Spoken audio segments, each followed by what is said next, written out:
kakra yebesa abaye so se o maboa se be ya mampo krodua mu no yebenya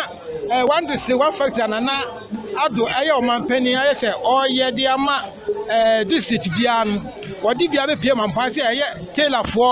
factory ya o beto mfidi egu se be ya o mo be fa yan ya ye tie nkwala ye tie ni wo mo no wo mo so atimi apamade ho na kakra bia o benya no so no aba na timi atwetwom kakra se be ya opon ho nkotena fie na obenya adwuma nti ye perfect kase wa ha mampoanze schools bebre wa ha se a omo pam school ntare ani ade a omo betimi agibia maye na ye ni nkola ya fa nkola na gumu no so atimi apana kakra bia omenya bia omo sa so akọ wa man no nti ade ye de sa e de to aba mi se one factory o mabie eye shop kase ma ya sante mampoa ha ye so ye betimi amankola nso so atumi